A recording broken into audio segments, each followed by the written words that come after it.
So I'd like you to get a sense of each of the 9 people that make up the Supreme Court right now. So I'm just going to introduce them to you and tell you a little bit about them. Starting with Chief Justice John Roberts. So you'll notice for each justice, I've given you a picture. I've told you the president who appointed that person to the court, what the vote was, so that's what's in parentheses, and then the year they were born. So John Roberts was appointed to be the Chief Justice of the Supreme Court by President George W. Bush in 2005. At the time that he was nominated to be Chief Justice, he had actually been nominated by George W. Bush to take the seat that would be vacated when Sandra Day O'Connor retired from her seat, which she planned to do because her husband had contracted Alzheimer's. But while they were preparing Roberts to go up to the Senate for confirmation hearings to become Associate Justice, the Chief Justice of the court at the time, William Rehnquist, passed away from cancer. So George W. Bush withdrew the nomination for Roberts to be Associate Justice and nominated him to be the Chief Justice. So this is something not a lot of people know necessarily, that the Chief Justice is not just the person who's been there the longest. You're specifically nominated by a president to become a Chief Justice. So John Roberts, before he became Chief Justice of the Supreme Court, had been serving as, among other things, in the few years before he became Chief Justice, he had been Solicitor General, which means that he argued before the Supreme Court on behalf of the government, the executive branch. He had been on the D.C. Circuit Court of Appeals and had clerked for the Supreme Court, had actually clerked for the prior Chief Justice, William Rehnquist. So he, at the time he was nominated, he was the father of 2 very adorable young children and is just generally a very charming guy. The Democrats in the Senate were prepared to oppose this nomination, but then he was so charming. And during his confirmation hearings, he repeatedly said that he saw the job of a justice on the Supreme Court to be like that of a referee in a baseball game. He's just there to call balls and strikes, not to necessarily impact the outcome of the game, but just be a referee. So he's the Chief Justice, and he's considered the most senior justice, even though he has been there less than some of the people that we're about to talk about. Next up is the most senior Associate Justice, Clarence Thomas. So Clarence Thomas was nominated to be on the Supreme Court by George H.W. Bush in 1991. He was born in 1948, and he was born in Georgia, so he's actually from South Georgia, near the coast. Clarence Thomas was nominated to take the seat that would be vacated by retiring Justice Thurgood Marshall, about whom there's a terrific movie called Marshall, if you want to learn more about him. So you may know that Thurgood Marshall was the first African-American Supreme Court justice and had a long history of fighting against discrimination, including against the law school where he had been denied admission because he was himself Black. So when he decided to retire, President George H.W. Bush was under a lot of pressure to nominate another African-American to the court. And he claimed that Clarence Thomas was the most qualified person that he could find, regardless of skin color. But not even, honestly, Clarence Thomas believed that that was the case. So Clarence Thomas was known for being very conservative. He had also been on the D.C. Circuit Court of Appeals. And his nomination was going to be somewhat contentious. But then, just before the Senate Judiciary Committee was ready to take a vote to recommend him for nomination by the full Senate, a confidential report that had been filed with the FBI by a former colleague of his, a woman named Anita Hill, was leaked to the press that alleged that Clarence Thomas had engaged in sexual harassment of her while they worked together at the Equal Employment Opportunity Commission, the EEOC, years before. So the FBI had investigated. They couldn't really find any evidence either way. And they had given this report to the Senate Judiciary Committee, which, by the way, at the time was chaired by one Joe Biden. And the Judiciary Committee said, well, we don't have any evidence, so we're just going to let this go. And so they weren't prepared to do anything. But then when it leaked to the press, there was this massive media storm.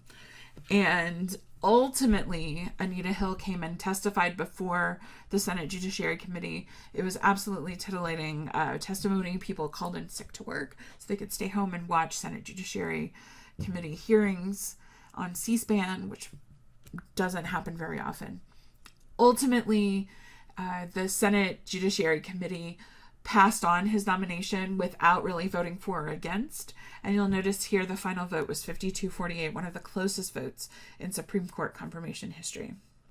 Next up, we have Stephen Breyer. I love this photo of him because it's exactly the way I think about him. He's always sort of using his hand like this. He does a lot of this. He's very expressive, uses his hands a lot, loves to talk, loves a good intellectual debate, loves to laugh. He was appointed by Bill Clinton in 1994, as I said. Stephen Breyer is kind of like your very non-exciting old white guy. One time I Googled interesting things about Stephen Breyer, and I got a Time magazine article that had the 10 most interesting things about Stephen Breyer. And one of them was that he likes to birdwatch and that he shops in the same grocery store that Julia Child once shopped in. And that he wanted to go to Harvard as an undergrad, but his mom was concerned that he would never meet a girl and get married if he went to a bookish place. So instead he went to Stanford to appease his mom. These are the interesting things we have about Stephen Breyer. So that's him. We fast forward 12 years and we get to Samuel Alito, who was appointed by George W. Bush in 2006. So he became the nominee and eventually the justice who took the spot that Sandra Day O'Connor vacated when she retired from the court. His nomination was a bit more controversial than was John Roberts's the year before, whereas John Roberts is a very charming guy who was very comfortable talking to the Senate Judiciary Committee. Samuel Alito is not super comfortable under scrutiny, and I think based on body language and nonverbal communication seemed to be very uncomfortable and not exactly enjoying the whole process. So his nomination was a bit closer than was John Roberts's, but he did successfully get his spot. He was also in the D.C. Circuit Court of Appeals before taking a seat on the Supreme Court.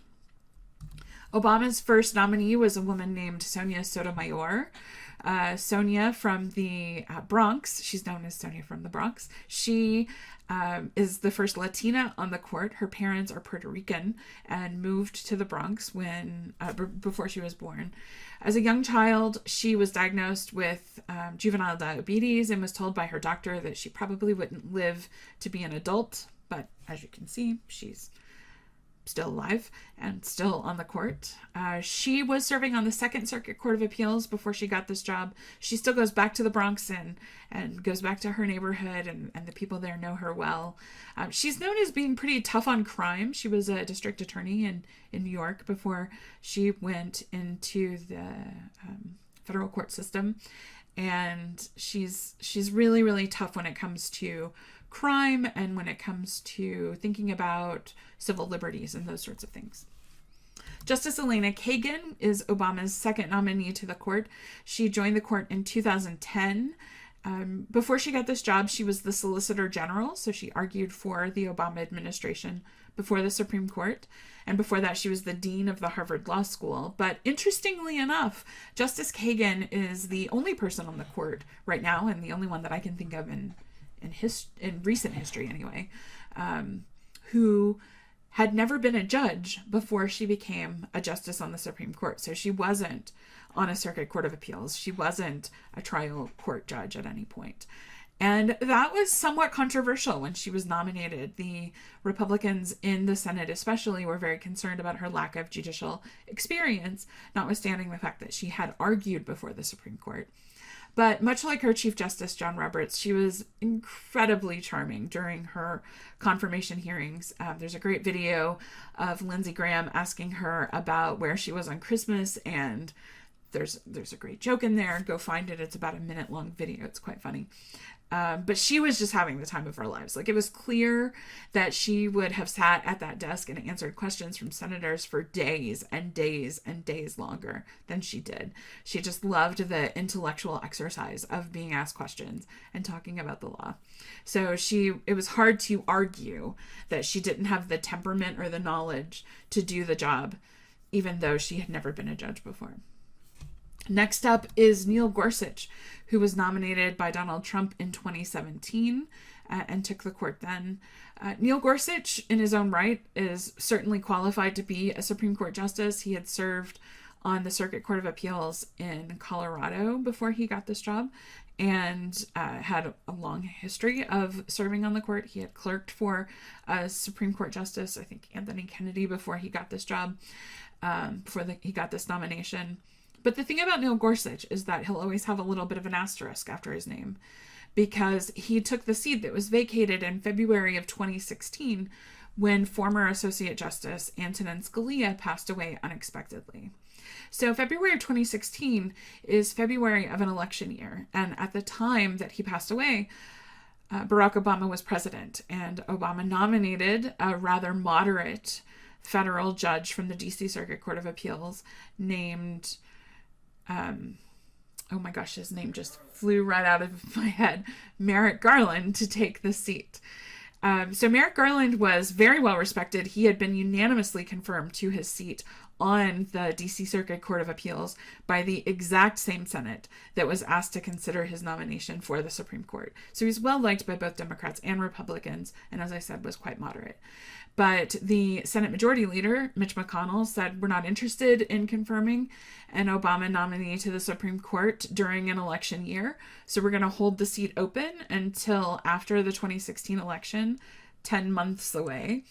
And so that left a seat open for an entire calendar year, at which point Donald Trump nominated Neil Gorsuch to take the seat. I feel bad for Gorsuch because, as I said, he's perfectly qualified to have the seat and probably would have been well received had it not been under this cloud of deep partisan disagreement over the seat. But he, as the picture here indicates, can be rather likable when he's answering questions and was confirmed. Associate Justice Brett Kavanaugh, who was nominated by Donald Trump in 2018. So remember when I showed you Clarence Thomas, his final confirmation vote was 52-48. Here we've got 50-48 because there were a couple of seats that were vacant at the time that Kavanaugh came up for confirmation. So Brett Kavanaugh, much like Clarence Thomas before him, was alleged to have engaged in some potential sexual misconduct. This was an allegation that came from a high school party that he had maybe had not been to. A woman named Christine Blasey Ford came forward with a report of what had happened to her at that party. She testified before the Senate Judiciary Committee.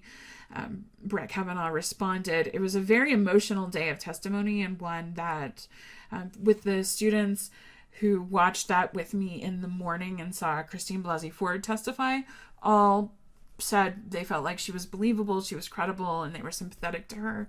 In the afternoon, when we watched, a different group of students watched Brett Kavanaugh's response, they all felt like he was justified in his anger about this baseless allegation. It was really interesting. Depending on who you saw, you could have been persuaded by either one.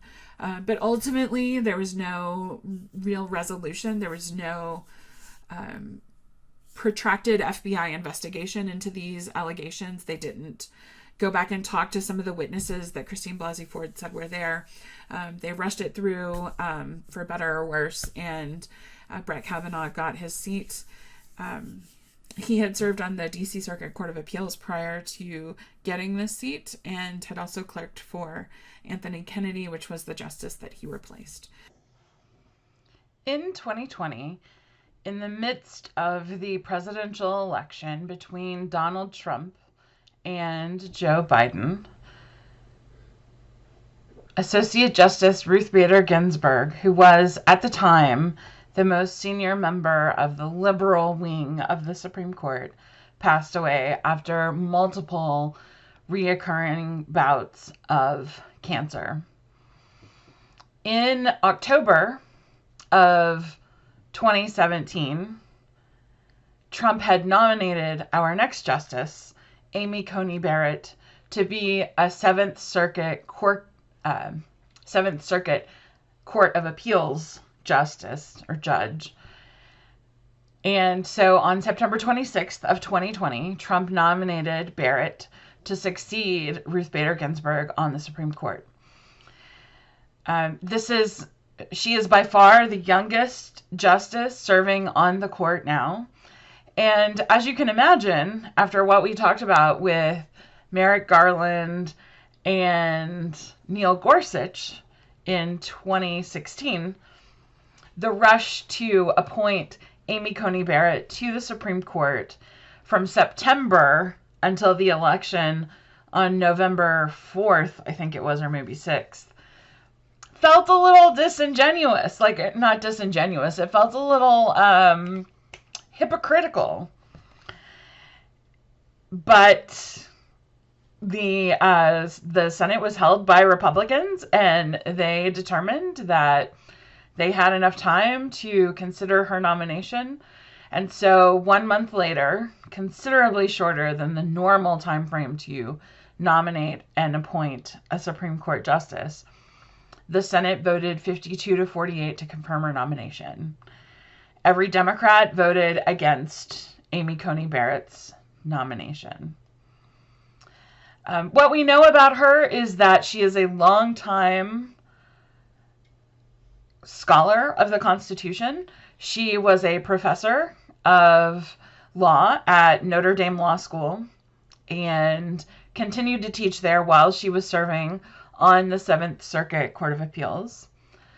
She had the support of her former students, of every law school faculty member at Notre Dame. They wrote letters in support of her. And she was a clerk for former Supreme Court Justice Antonin Scalia, who really pioneered the idea of an originalist interpretation of the Constitution. In other words, what did the words mean to the people when they were written? Amy Coney Barrett is also a very observant Catholic. She was born in New Orleans. And here's an interesting tidbit about her. Along with Chief Justice John Roberts, she was one of the many, many, many lawyers who was involved in the Bush v. Gore case that went to the Supreme Court after the 2000 election. She worked as a lawyer on the Bush team in Texas on behalf of those appeals by the George W. Bush campaign in the 2000 election, which, of course, ultimately succeeded at the Supreme Court. One of the things that more democratically aligned observers were afraid of when Amy Coney Barrett was nominated, replacing almost certainly the most liberal justice with someone who is significantly more conservative than Ruth Bader Ginsburg was just that this would pave the way for the now 6 conservative members of the Supreme Court to finally do away with the Roe versus Wade precedent. And that's certainly something that people continue to watch closely in this era of Supreme Court jurisprudence. But because she's only been on the court for a little while, I can't say a lot about how she has ruled on the Supreme Court, although certainly it's something that I'm watching closely. So that's a little bit about Amy Coney Barrett. Those are our 9 justices.